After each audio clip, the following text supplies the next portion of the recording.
שלום לכולם. מיד כשדנה תגמור להתראיין אנחנו נתחיל, ברשותכם. אז אחרי התודות אני רוצה גם לומר למה כל כך רציתי ששלומי שבן יופיע פה הערב, שזה דבר שחלמתי עליו עוד בשלבים שכתבתי את הספר. אז קודם אבל כמה תודות קטנות. אז זה לא להוריי שהביאוני עד הלום, כי אני לא בטוח שהם התכוונו.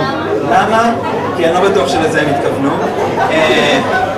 אבל קודם כל דוב יחנוולד המנכ"ל, ולאייל המשווק וידיעות ספרים,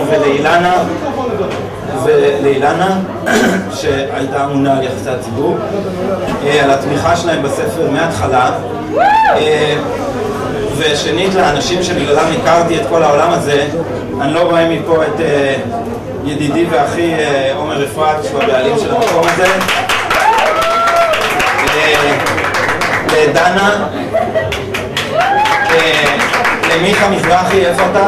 הוא קטן, לא רואים אותו. לקרין ועוד הרבה אנשים שהכירו לי עולם, וזאת הייתה חוויה מסעירה. אז עכשיו רק כמה מילים למה כך רציתי ששלומי יופיע כאן. מפני שבכל יחסי הציבור לספר, וזה היה בשוק של היום, זה יחסי ציבור, זה מסע אינסופי. אמרתי עוד פעם ועוד פעם ועוד פעם, זה לא היה תחקיר. הלכתי למקומות האלה, בכלל לא חשבתי לכתוב עליהם, ורק אחרי שהייתי בהם די הרבה זמן, נפל לי האסימון שיכול להיות שיש פה איזה אוצר בלום, ושאפשר להפוך את המיליה הזה לספרות. ויום אחד, אני ומיכה מזרחי שנמצא שם, הלכנו לפגישה של נרקומנים אנונימיים, לא בגלל שאני, בטח לא מיכה, נרקומנים ואנונימיים, אלא מפני שלא, הוא קצת יותר אנונימי והוא מעדיף את זה ככה.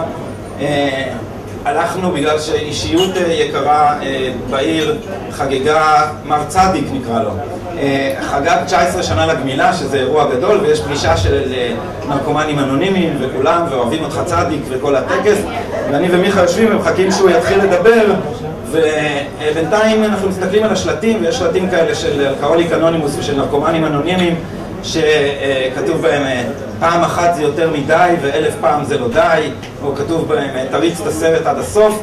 ואז מיכה מצביע על איזה שלט והיה כתוב בו העיקר להמשיך לבוא לפגישות, והוא אמר לי, אחי, אתה צריך לשים את זה במועדון חשפנות.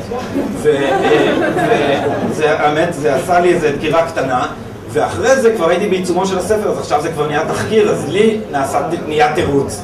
אז בפעמים שישבתי שם קצת יותר מדי כנראה, אז אחרי הרבה שעות הייתי אומר לעצמי, לא נורא, אתה אוסף פרטים, זה טוב לתחקיר, זה יעזור לספר. ואז יצא הדיסק של שלומי שבן, הדיסק עיר, ובדיסק הזה יש שיר שבו הוא אומר, כל פעם שאני בא לפה אני רואה אותך פה, וזה אומר שאתה פה יותר מדי. והבית השלישי אומר, אתה חושב שתכתוב על זה, כשתגמור עם זה אל תהיה אידיוט, תקשיב טוב לשיר הזה כי זה הכי טוב שיוצא מפה. אז את השיר הזה רציתי ששלומי ינגן, והוא נענה, ואני רוצה להזמין את שלומי לרומן. ורק התודה האחרונה והחשובה מכולם היא לעליזה ציגלר, העורכת, שאני עובד איתה כבר שנים, ושבלעדי הספרים האלה לא היו קוראים, עליזה המשקות.